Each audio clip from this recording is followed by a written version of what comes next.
Well, hello everybody, back again. Glad to be here. And I had told my clients that this year was going to be interesting. Uh, that kind of doesn't even close to defining what we've seen this year. We got a lot going on. We got a lot of people who are not sure what's going on and trading the last flash of news, whether it's, well, it used to be Omicron and COVID. Now it's all everything that's going on in Europe. I pray for the people of Ukraine. I hope the world comes together and we make a stand. But the whipsaws back and forth are creating quite a few increases in the volatility, which I think is going to continue to be with us. I think the inflation is going to continue to be with us. And I've been talking for months about inflation, more recently about seeing an acceleration in it. I think the Fed's willing to make a move. That's the fundamental side, but fundamentals are for people that can't draw trend lines.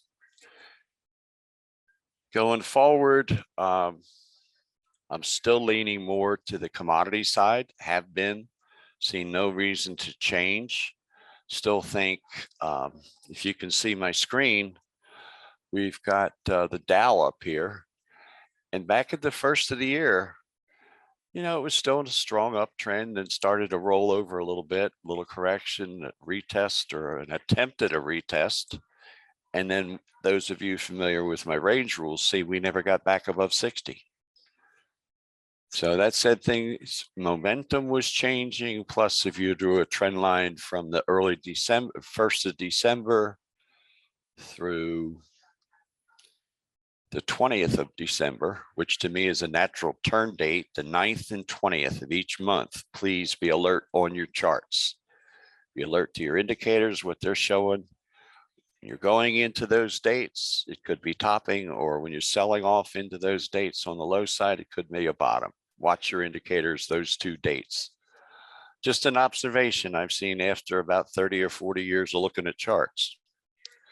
But in this case, we had that rally back into the middle of January, and we saw what I use as my pivot points going below the 9 on close and going to the downside.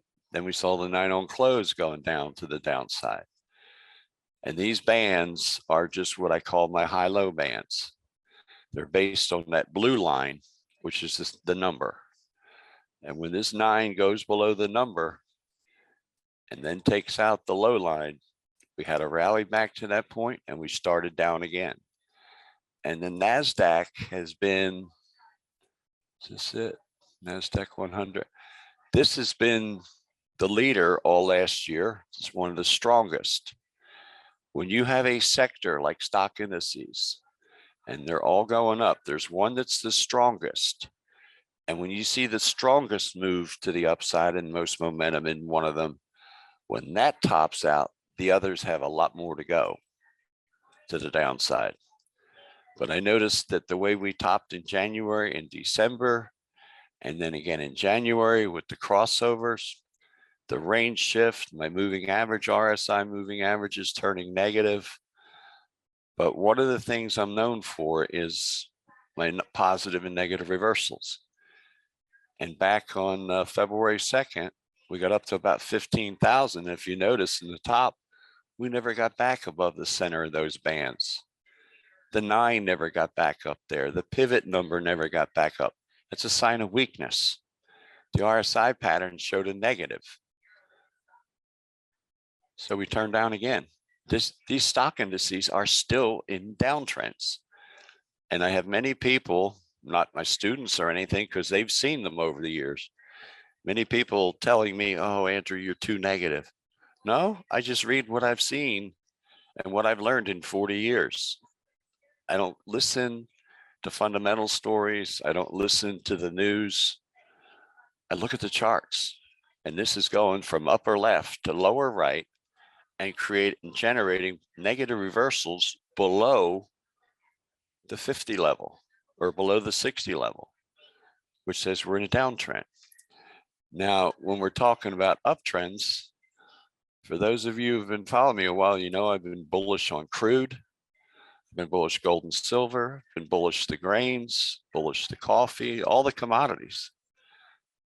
And the crude oil especially, I was talking about 90 when it was 70. When it got up to 85 and 90, I started talking about 105 to 110. And I had people calling me, telling me I was crazy.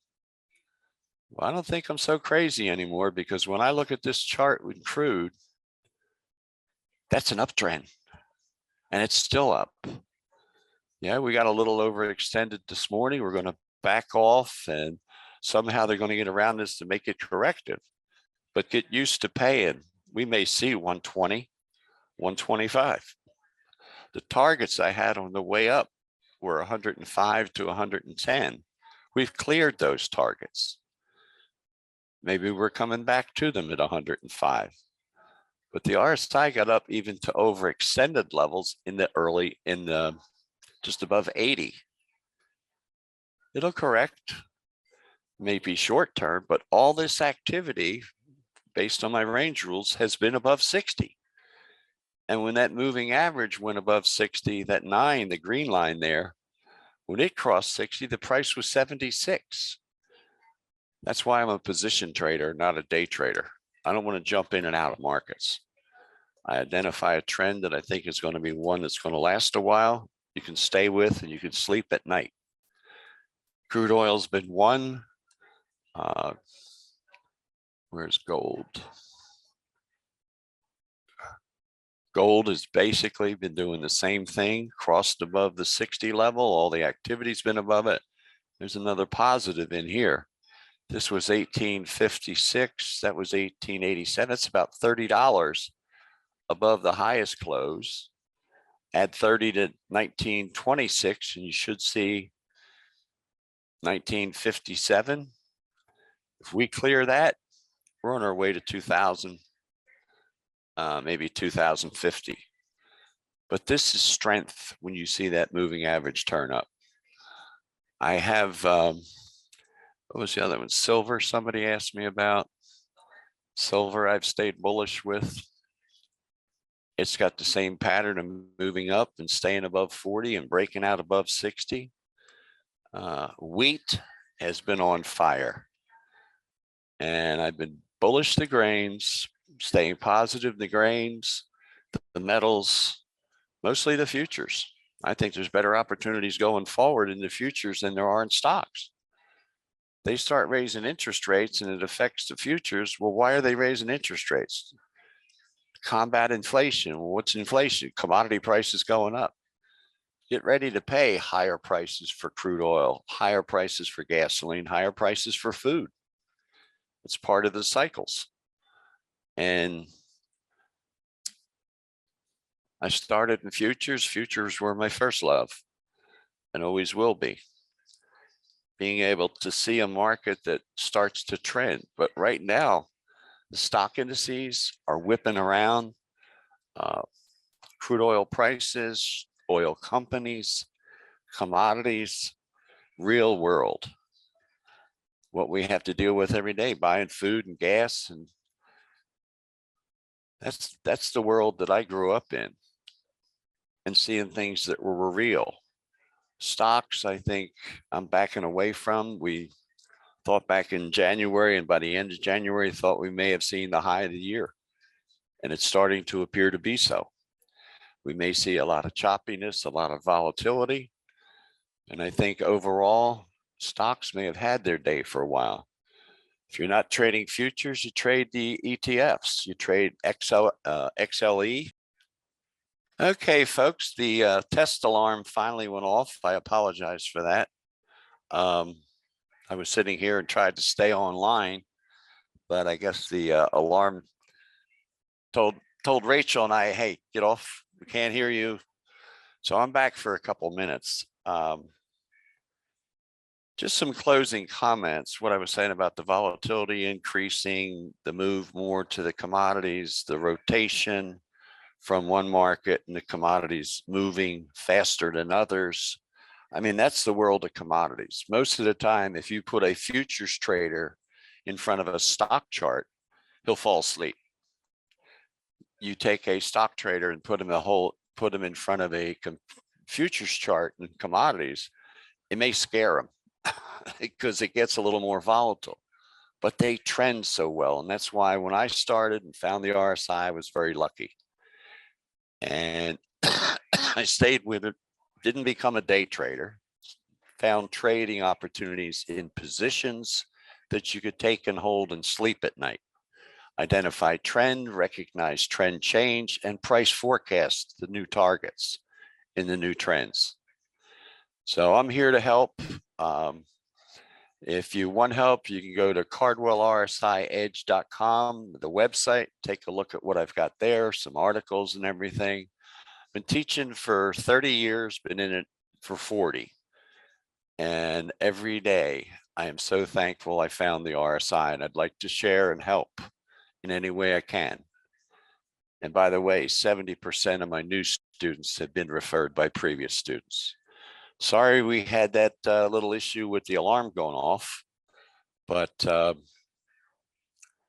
at least I wanted to come back on and give you some final contact information and say, be careful. These markets are going to stay volatile, I think, for the next 3 to 6 months.